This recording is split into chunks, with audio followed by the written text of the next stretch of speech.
Ok, entonces hoy día tenemos la lectura número 3, donde tenemos que ver la lectura de Glave, ¿no? La lectura de Glave, que no es el profesor Manuel Glave, sino es su hermano, que también es, o bueno, es historiador. Y el texto se llama Los Trajinantes, ¿no? Pero antes de hablar de ese texto en sí, quiero hacer un repaso de lo que decía Trelles, porque la primera vez que yo leí Trelles me pareció un texto bastante informativo, descriptivo, con muchos datos, pero no lo entendía bien. Entonces, antes quiero comentar un poquito sobre esa lectura. Pues resulta que que Trelles era estudiante de la Católica y cuando él estudiaba, resulta que las encomiendas era un tópico que no estaba bien estudiado por una razón particular. No había registros administrativos de cómo funcionaban las encomiendas. ¿Por qué? Porque resulta que como las encomiendas eh, empezaron apenas se conquistó el Perú, no había, la gente que empezó a ser encomendera no registraba sus actividades económicas, no registraba cuánto compraba, cuánto vendía, no, era como una práctica muy improvisada, ¿no? Sobre todo al inicio de la colonia. Entonces, había algunas hipótesis de cómo funcionaban las encomiendas, pero nada claro, porque no había encomenderos que tenían registros buenos. Hasta que Efraín Trelles se topó con un registro documentario de este encomendero que se llama Lucas Martínez Vegaso. Y este encomendero resulta que, a pesar de haber empezado su encomienda en 1500 tantos, 1530 y tantos, era una persona muy ordenada, muy meticulosa, entonces tomaba registro de todo lo que hacía. Compraba pan, lo registraba. Compraba, no sé, botijas para el vino, lo registraba. Compraba canastas para la coca, lo registraba. Vendía una cantidad de animales, lo registraba. Entonces, para Trelles fue genial haber encontrado este registro y en base a eso hizo su tesis, ¿no? Porque su tesis se basa en los datos administrativos y contables de este encomendero. Y el texto lo que hace es básicamente explicar a detalle cómo funcionaba la encomienda para decir que en general todas las encomiendas funcionaban como la de Lucas Martínez Vegaso. Entonces, cuando les dice, por ejemplo, que las encomiendas no tenían linealidad geográfica, nos está diciendo que no solamente la encomienda de Lucas Martínez Vegaso no tenía continuidad geográfica, sino que todas las encomiendas no tenían linealidad geográfica. ¿Qué quiere decir eso? Que las encomiendas no necesariamente estaban en un lugar, sino las encomiendas en realidad eran grupos de personas. Y como eran grupos de personas, podía haber una parte de la encomienda que estaba en la costa, una parte de la encomienda que estaba en la sierra y otra parte en la costa, ¿no? ¿Por qué? Porque básicamente las encomiendas eran grupos de indígenas, grupo de mano de obra, no era propiedad de tierra.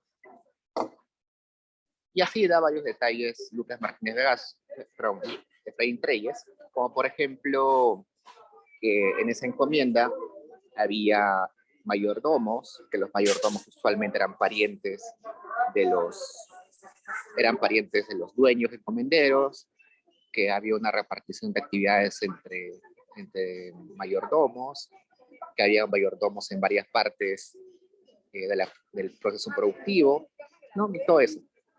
Y eso es interesante porque eso se puede generalizar al resto de encomiendas.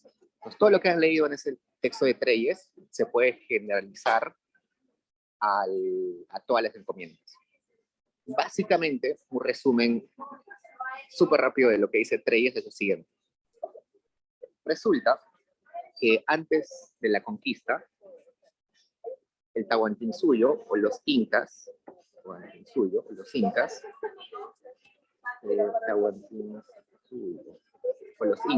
que es el imperio de los incas, tenía un sistema de producción que se basaba básicamente en los ayllus, ¿no?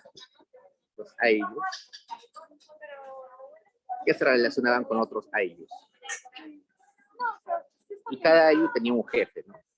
Que se le puede llamar cacique o curaca. Y esos caciques o curacas de cada ayllu era como la autoridad política y se relacionaban entre ellos, ¿no? Entre ellos podían decir, ok, hagamos minca. Un periodo de tiempo, tú trabajas conmigo, toda tu familia o tu pueblo trabaja en las tierras y el siguiente periodo te compensamos, ¿no? Eso era reciprocidad. Y a esos acuerdos se llegaban básicamente por acuerdos de los caciques, de los curaques. Entonces, ahí está la reciprocidad. La redistribución venía de que había un centro, que era el Cusco, donde los ayllus pagaban tributos y el Cusco devolvía repartiendo los bienes, ¿no?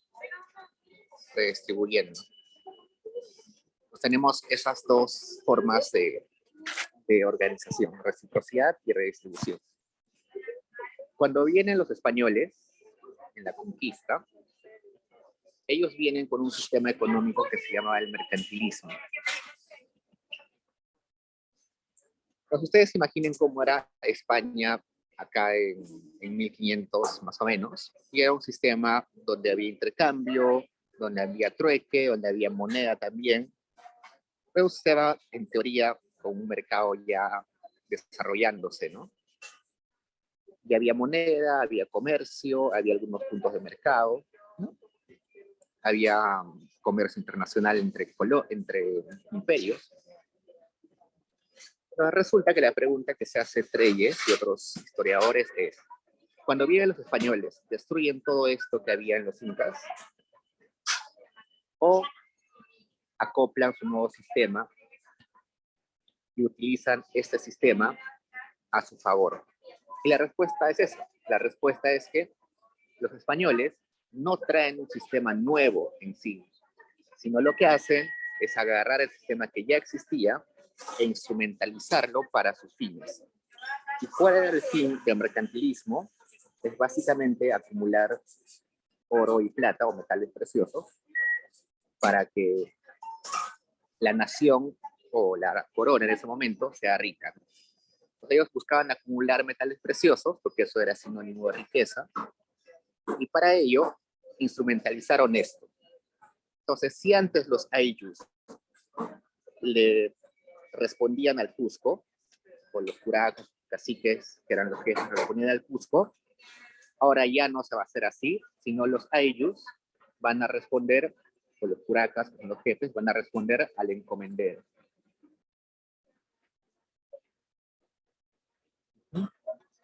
Entonces, esa relación de reciprocidad que antes era entre ayllus, ahora va a ser con el encomendero. Pues ahora los ayllus le van a decir, encomendero, yo te doy mi fuerza de trabajo, y el encomendero va a decir, ok, gracias, yo te voy a dar evangelización, te voy a dar protección, no voy a permitir que te hagan daño. Entonces, es como una minca, pero distorsionada, es una reciprocidad distorsionada a favor de los objetivos de los conquistadores, ¿no? Y también va a haber redistribución, va a haber un centro que va a ser básicamente el virrey, o el virreinato, o el virrey, ¿no? Básicamente, o Lima, donde todos los ayllus van a pagar tributos, en bienes, en mano de obra, y el virreinato simplemente les va a decir, ok, gracias por darme los tributos, a cambio te voy a dar como el premio de ser parte de este gran imperio, te voy a dar una estructura religiosa nueva, te voy a dar una lengua más universal, entre comillas, ¿no? Entonces, la reciprocidad y la redistribución son alteradas, son modificadas para servir a los intereses de la conquista, ¿no? Y es lo interesante. No se destruye el sistema anterior, sino se instrumentaliza. Entonces, ese paso del sistema económico del Tahuantinsuyo al sistema económico de la conquista, la primera institución que aparece en ese momento es la encomienda. Luego van a aparecer otras instituciones como la hacienda, como el yanaconaje, otras instituciones. Pero en ese periodo inicial de la colonia, la encomienda es la institución más importante. Y es básicamente lo que hace Treyes, describir qué era la encomienda. ¿Preguntas, chicos?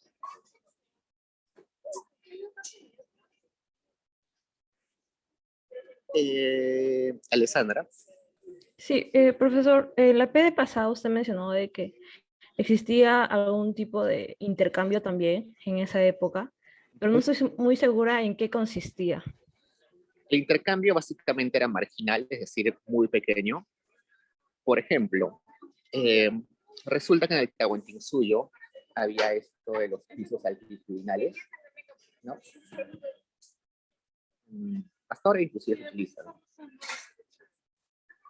Había personas que vivían en la costa, en la sierra, en la costa. Pues, usualmente la gente de la costa pescaba, la gente en la sierra cultivaba tubérculos, por ejemplo, papa. Entonces, en teoría, que el pescado llegue a la sierra y que la papa llegue a la costa, era cuestión del Estado.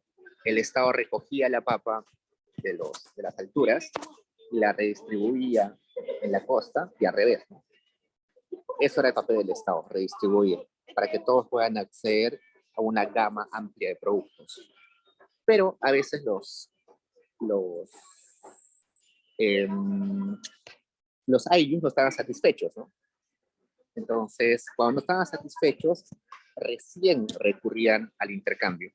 Entonces, una ayllus de acá decía, no estoy satisfecho con la cantidad de pescado que me da el Inca, el Cusco, el Imperio, entonces voy a intercambiar directamente con un ayllu que esté en la costa, ¿no?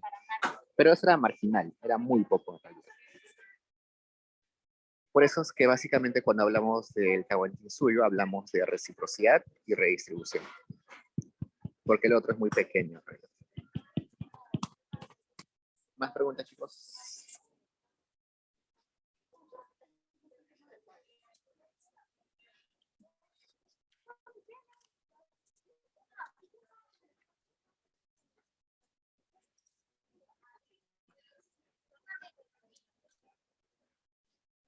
Entonces, dicho eso, ahora sí pasamos a la lectura de Glave. Como ya les comenté en las sesiones anteriores, estas diapositivas que tienen acá son para ustedes. Ustedes van a ver aquí un pequeño resumen, pero básicamente lo que yo voy a hacer es un mapa conceptual al final, porque para mí es más fácil explicar con ideas relacionadas. Veamos. Cuando hemos hablado de las encomiendas o cuando han leído ustedes el texto de Treyes, estábamos hablando del periodo temprano de la colonia, es decir, 1530 más o menos, ¿no? 32, 35. En ese momento lo único que les quedaba a los españoles era sacar el oro que ya estaba en los templos, ya estaba en las ciudadelas. Y cuando se acabó ese oro, esa plata que ya estaba extraída, se dieron cuenta de que había tantos indígenas que la riqueza en realidad estaba en la mano de obra.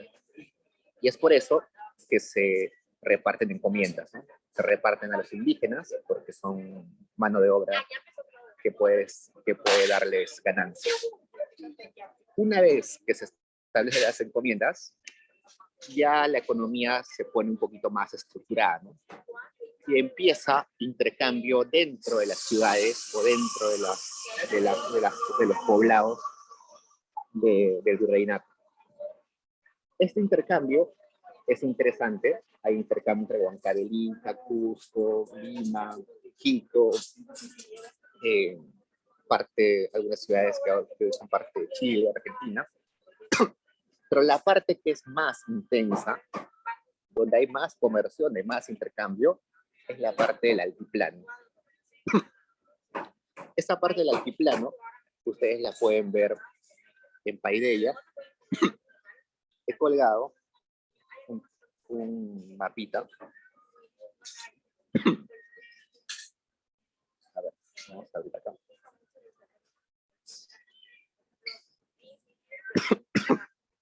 Perdón, chicos. Junto con el texto de Glave, he colgado un anexo. Acá está. Anexo del capítulo 1. Este es el mapa que vamos a hablar hoy día. O sea, sí, había intercambio, había movimiento de mercancías en todo el virreinato.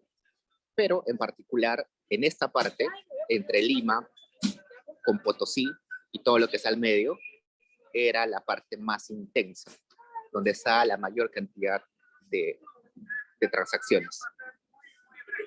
Entonces veamos. Lo interesante acá es que chequen las ciudades principales. Lima, Cusco, Huancavelica, Arequipa, Moquegua, Arica, La Paz, La Plata, Potosí. Y al centro, el lago del Titicaca, que está acá. Entonces, vamos a nosotros estudiar y caracterizar qué es lo que había en esa zona. El texto, básicamente, ya no es colonia temprana, sino es colonia intermedia. Vamos a poner periodo colonial intermedio. Más o menos, estamos hablando de 1545, que es 1545 es un año de referencia, porque ese año es cuando los españoles toman posesión de la mina de Potosí. Entonces, la mina de Potosí, vamos a poner Potosí, la mina de Potosí es la mina más grande de plata de todo el imperio español. Ustedes pueden decir, Potosí, sí, yo conozco que Potosí ahora está en Bolivia y que es una mina que sacan plata, pero no tanto. Sí, hoy día no es una mina muy atractiva, pero en 1540 y tantos era la mina más grande de plata del mundo. De ahí se extraía casi el 80% de plata de todo el mundo. Era tan rico Potosí de que aparece en La riqueza de las naciones de Smith, aparece en el libro del Quijote de Cervantes, y se compara Potosí con las ciudades más grandes y más poderosas del mundo en ese momento, como como la capital de Inglaterra, como la capital de Francia. ¿Por qué? Porque como se extraía tanta plata, había un montón de opulencia. Las casas que estaban alrededor de Potosí, donde vivían los dueños de las minas, resulta que construyeron palacios gigantes con decoraciones muy costosas, vestían las cosas más extravagantes. En Potosí se volvió, en otras palabras, le dicen así, la Babilonia de Sudamérica.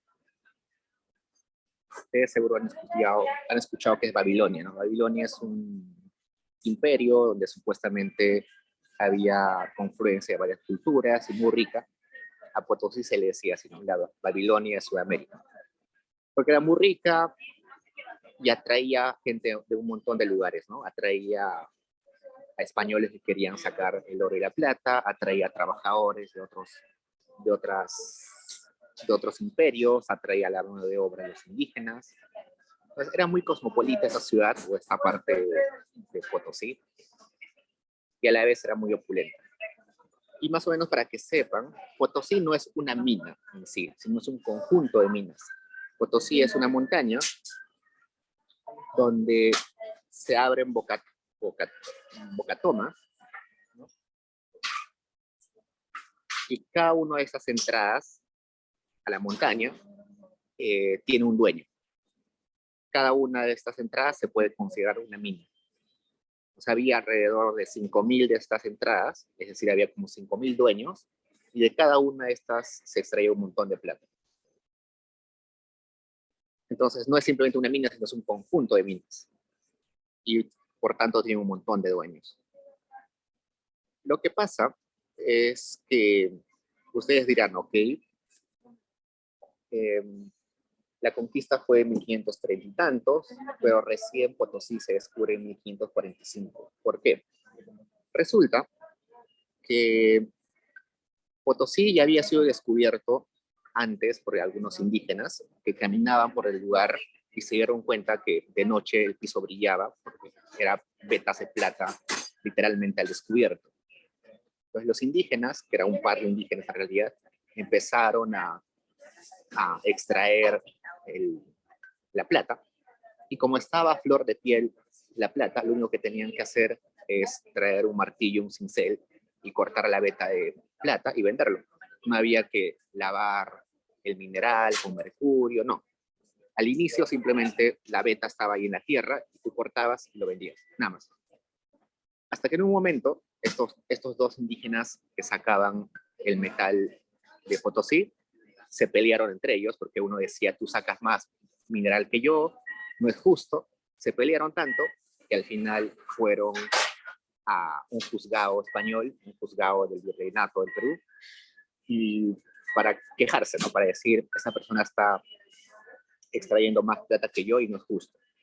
Y evidentemente los españoles se dieron cuenta de que eso podían apropiarse, ellos podían apropiarse de eso, los españoles podían apropiarse de esa mina, y por tanto les quitaron a estos indígenas la propiedad de esta mina o de esta montaña. Entonces, por eso es que recién en 1545 los españoles empiezan a extraer plata de Potosí. Potosí, mientras Potosí al inicio, como les decía, era simplemente extraer plata pura. Mientras va pasando el tiempo, se hace más difícil extraer plata, porque el mineral ya no está puro, sino que está mezclado con tierra o está mezclado con otros minerales. Y para limpiar a la plata de otros minerales hay que lavarlo con azogue, o que es el mercurio, ¿no? Azogue o mercurio, es lo mismo. Entonces tienes que lavarlo. Entonces, eso hace que se busquen minas o yacimientos de mercurio. En el Perú tenemos algunos yacimientos de mercurio que están básicamente en la Sierra Central, que vamos a ver en un ratito cuán importantes son ellos. Pero hoy en día, como esta mina de Potosí ya está muy, pero muy explorada, cada vez la plata se hace más sucia. Pues mientras más sucia sea la plata, se necesita más procedimiento, más tecnología para limpiarla. Por eso es que hoy en día la mina de Potosí ya no es tan rentable, ¿no? Hay que hacer mucho procedimiento para limpiarla. Al inicio, en 1545, no necesitabas nada de mercurio. Simplemente cortar la veta de plata y ya está. En ese sentido, vamos a ver cómo inicia la producción o la extracción de plata en este periodo. ¿Hasta ahí preguntas, chicos?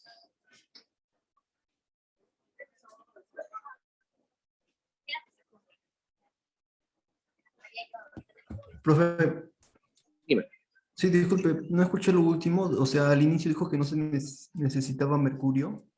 Sí, sí, lo que pasa es que al inicio, apenas se descubrió Potosí, eh, la plata que aparecía en la mina estaba puro. Era literalmente, tú pisabas la tierra y era plata. Lo único que tenías que hacer es agarrar un cincel y un martillo, cortabas la plata y lo llevabas y lo vendías. Y ya está.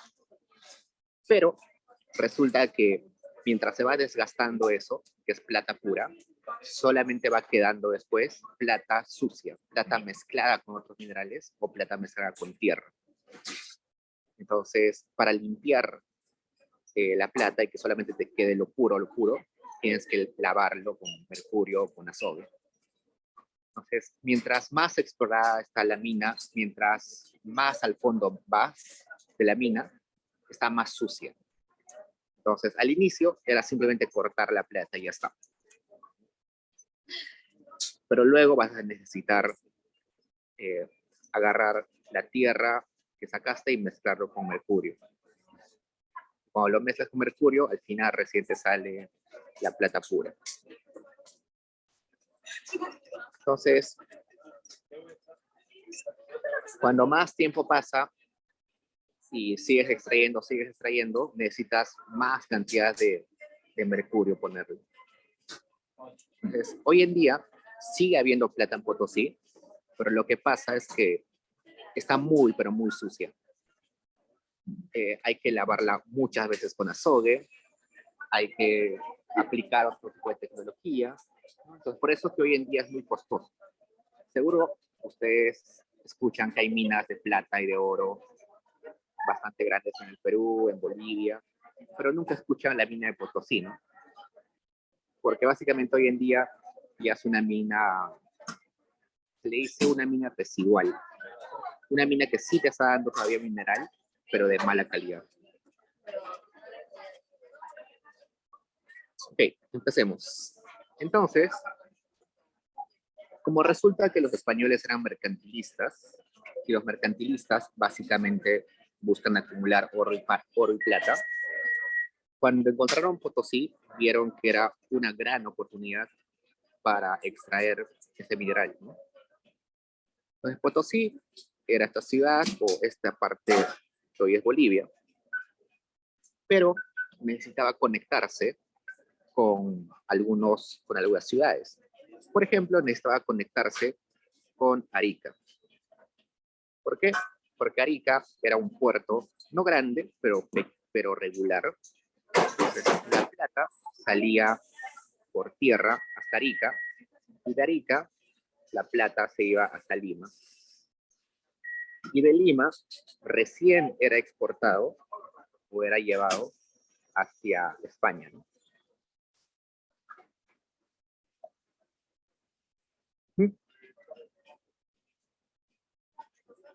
Entonces, ese era como uno de los caminos principales, ¿no? Sale la plata de Potosí a Arica mediante tierra y luego se va a Lima. Luego, las minas más grandes o los yacimientos más grandes de azogue, mercurio, están en Huancavelica. Ese azogue, que era extraído en Huancavelica, era llevado a Chincha, que es un puerto, y de Chincha viajaba hasta Arica, y de Arica era llevado a Potosí. Entonces el azogue corría de esa forma: Huancavelica, Chincha, Arica y luego Potosí. Entonces, eso es como la ruta del azogue y del metal, ¿no? De la plata. Sin embargo, la pregunta es, en esta ciudad Potosí, que es una ciudad donde están los dueños de las minas, donde están los trabajadores indígenas, donde están la gente que comercia, se vuelve una ciudad, una urbe bastante grande, que necesita alimentos y que también necesita ropa y otros muebles, un montón de cosas, ¿no? Cualquier ciudad grande necesita de esos suministros. ¿Y quién va a abastecer esos suministros? Vamos a ver esas ciudades. La más importante, Cusco,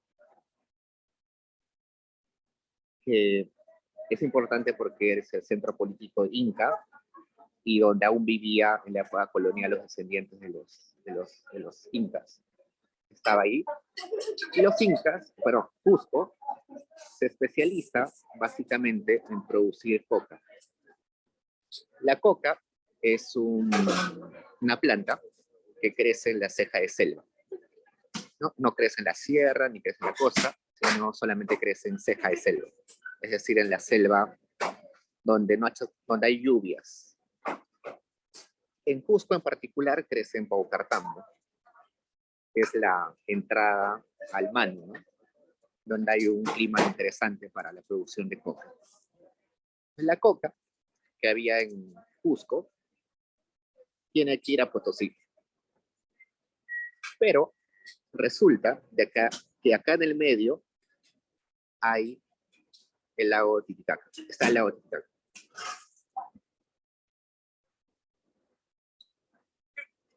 Entonces se necesita llevar la coca a Potosí, pero en el medio está el lago Titicaca. De Cusco también se puede llevar textiles. Resulta que Cusco, al ser una ciudad antigua, aglomera una cantidad de empresarios criollos bastante extensa. Entonces, varios nobles descendientes de los incas se convierten en empresarios, muchos descendientes que luego son criollos se vuelven empresarios, ponen sus empresas textiles en Cusco, y esos textiles deben llegar a Potosí. En un rato vamos a ver cómo llegan. Luego, desde Moquegua, que debe estar por acá, también tienen que llegar lo que producen ellos a Potosí. ¿Qué se produce en Moquegua? Básicamente vino. Por acá debe estar Arequipa. Y Arequipa produce básicamente también vino, pero también comestibles, verduras, alimentos. Lo bueno de Arequipa es que tiene un valle muy extenso donde se puede producir alimentos a gran escala. Tiene un valle muy rico, se pueden producir alimentos. Entonces, estas ciudades de Arequipa, Moquegua, Cusco, necesitan llevar la mercancía a Potosí, pero para eso tienen que pasar por esta zona, que estoy poniendo en verde, que es básicamente el altiplano del Collao. Esa parte del altiplano, donde la parte más elevada está el lago Titicaca, tiene unas características peculiares. Primero, que es una zona muy fría, una zona donde hay muy poca población, una zona donde no crecen muchas cosas, solamente crece paja y ichu, pero no crecen trigo ni papa. Está a más de 4.000 metros de altura, no crecen muchas cosas. Los animales no aguantan el frío de esa zona, solamente algunos auquénidos. No puedes criar ahí cerdos, ni vacas, ni caballos, se mueren. Entonces es una zona interesante porque no hay mucha población, no se puede plantar muchas cosas, no se puede criar muchos animales, y exactamente por esas características, los españoles no la toman, no van a vivir ahí, no crean ciudades grandes ahí. Nadie, ningún español quería vivir en esa zona del altiplano. Es una zona donde no hay muchos españoles y que no es muy productiva. Entonces, esa característica que no hay españoles hace que solamente haya indígenas. Y si tú quieres llevar algo de Cusco a Potosí, solamente vas a encontrar mano de obra indígena. Por tanto, los empresarios que van a dedicarse a llevar mercancías a Potosí no van a ser españoles, sino van a ser empresarios indígenas. Evidentemente, indígenas con cierto nivel educativo, de cierto rango de nobleza, pero al fin y al cabo indígenas. Pues lo interesante es que los indígenas empresarios van a contratar a indígenas para hacer ese servicio de transporte. Y van a utilizar auquenios, llamas, para llevar el producto. Esa zona que está en naranja se le llama la zona del Trajín. La zona del Trajín. Esa zona de comercio de llevar mercancías de un lado a otro se le llama Trajín. Y a los empresarios que dan ese servicio de transporte se les llama trajinantes. Los trajinantes son empresarios indígenas que se dedican a llevar mercancías en este espacio territorial que es el altiplano del Collao. ¿Hasta ahí preguntas, chicos?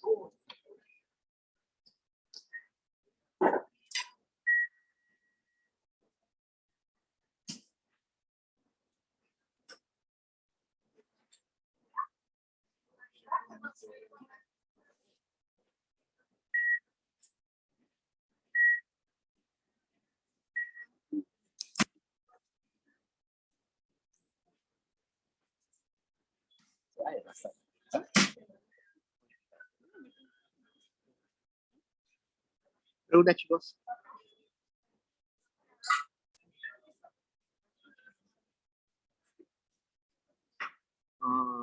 A ver, acá Andrea me pregunta, ¿no? ¿Qué se transportaba desde Arequipa? Desde Arequipa se transportaba vino, porque se puede plantar uvas en Arequipa, pero también hay una gran cantidad de...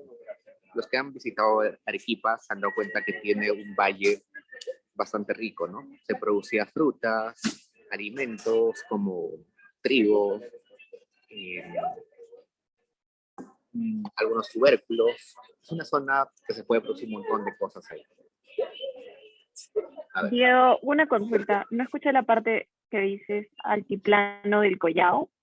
allá. Esa es la zona, sí, pero quiero saber si es Collao. Se le dice Collao porque ahí vivían los Collas. Los Collas es una tribu más antigua que los incas. Antes de los incas, en esa zona estaban los Collas. Los Collas era no un imperio, pero era un pueblo que se dedicaba básicamente a comerciar. Seguro ustedes han escuchado esta palabra de capa Colla.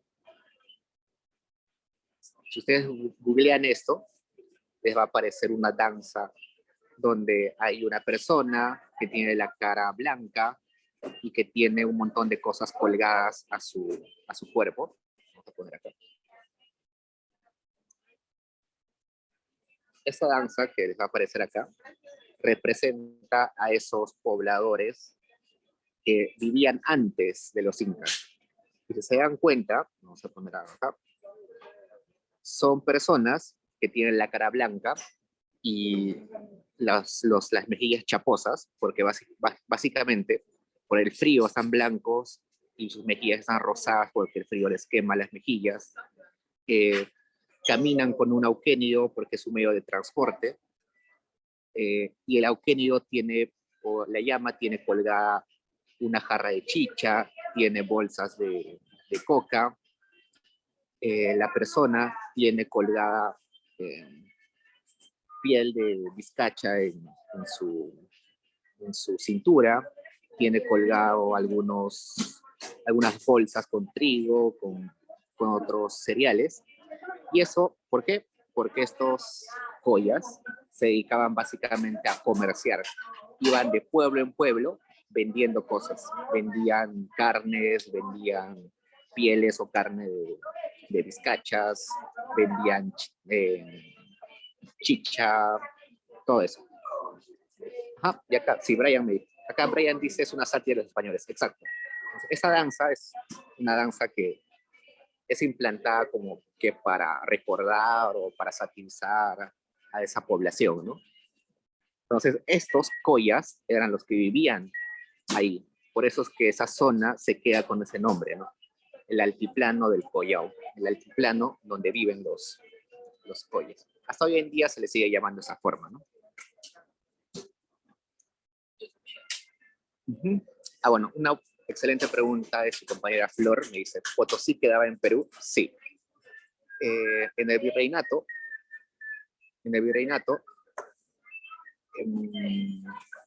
resulta que todo Bolivia pertenecía al virreinato del Perú, ¿no? Entonces, acá estamos considerando que Potosí es parte de Perú, del virreinato del Perú. Todo es lo mismo. No, creo que entendí mal la pregunta de su compañero. Su compañero me decía, ¿es una sátira a los españoles? No, no. No es una sátira a los españoles. Estos personajes de acá no son españoles. Son básicamente indígenas, ¿no? Pero no indígenas incas, sino anteriores a los incas.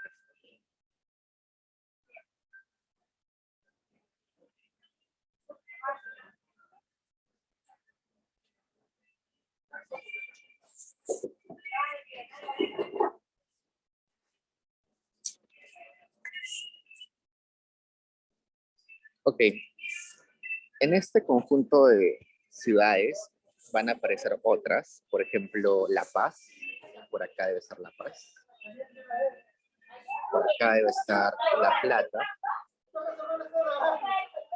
y creo que no hay otra más importante, ¿no? Son todas las que se enumeran en el texto.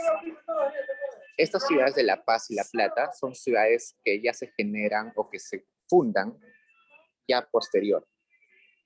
Por ejemplo, Cusco, Arequipa, Moquegua, Chincha, son ciudades que ya existían inclusive antes de la conquista. Pero La Paz, La Plata son ciudades que se se funda recién luego, muy luego, mucho después de la conquista. ¿Qué más?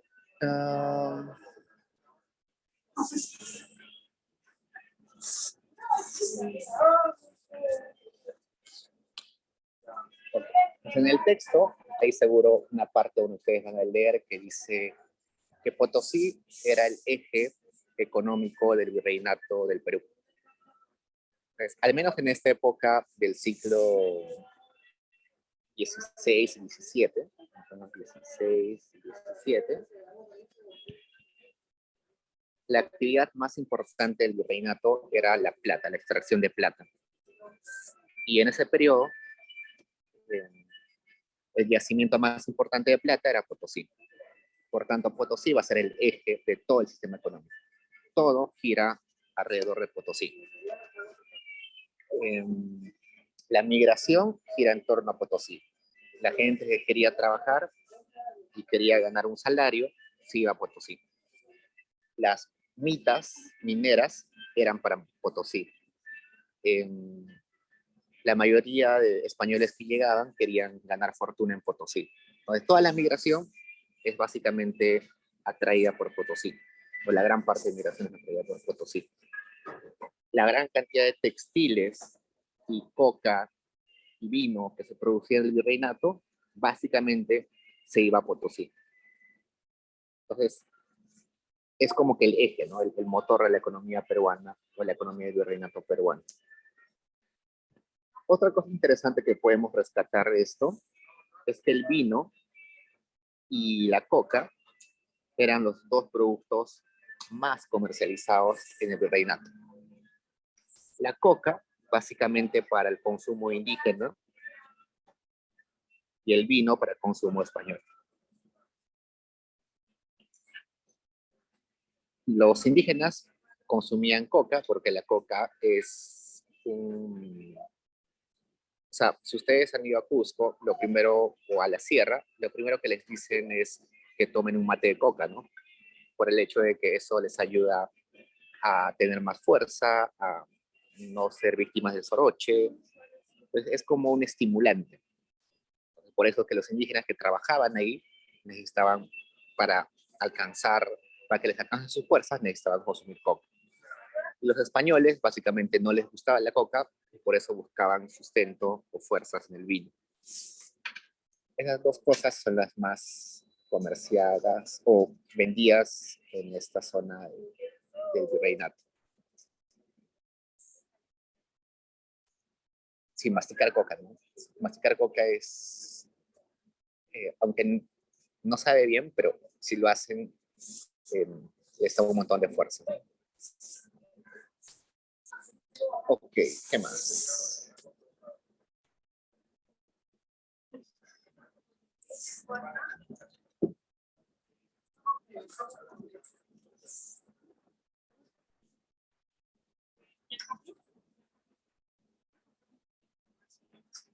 Ya. Nos queda unos minutos, así que no creo que voy a completar la lectura. Pero un adelanto de lo que viene en la lectura es lo siguiente. Lo que va a seguir explicando Clave es que esta producción del trajín, estas empresas que se dedican al trajín, aparentemente no son rentables. No son rentables. Y va a ser una descripción exhaustiva que va a decir, miren, para transportar coca se necesita sacos, se necesita sogas, se necesitan animales. Y es muy peligroso transportar porque los caminos no están bien diseñados, los animales se caen, la coca se echa a perder. Igualito sucede con el vino. Para transportar vino necesitas tinajas de cerámica que se rompen muy fácil, se malogra el vino, se echa por ahí, los animales se caen. Pues hay muchas pérdidas económicas en el transporte. Por tanto, va a decir, oye, esto parece que no es una actividad rentable. Si no es rentable, ¿por qué perduró tanto tiempo en el virreinato? Si no era rentable, ¿de qué ganaba? Y luego, Clave va a decir, sí, no es rentable, pero parece que los costos no eran asumidos por el empresario del trajín, sino los costos eran asumidos por los indígenas que trabajaban. Entonces, de alguna forma, los indígenas subvencionaban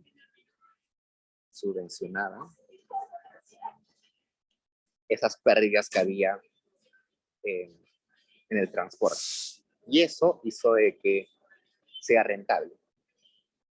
Por eso es que los empresarios del trajín se volvieron ricos y los indígenas que trabajaban se volvieron mucho más pobres. Y eso que los indígenas se volvieron más pobres, al final repercutió en que las comunidades campesinas o las comunidades indígenas se volvieran cada vez más y más pobres.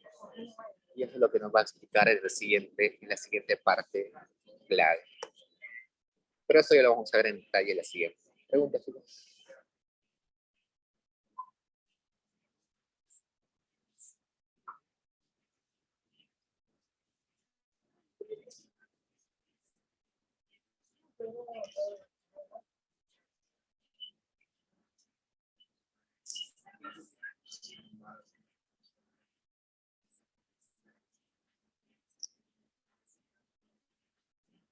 Ok, entonces tienen 5 minutos para hacer un repaso de sus lecturas de Trelles y ¿quién más era? Polanyi, ¿no? Y si tienen preguntas, también estoy acá. Andrea.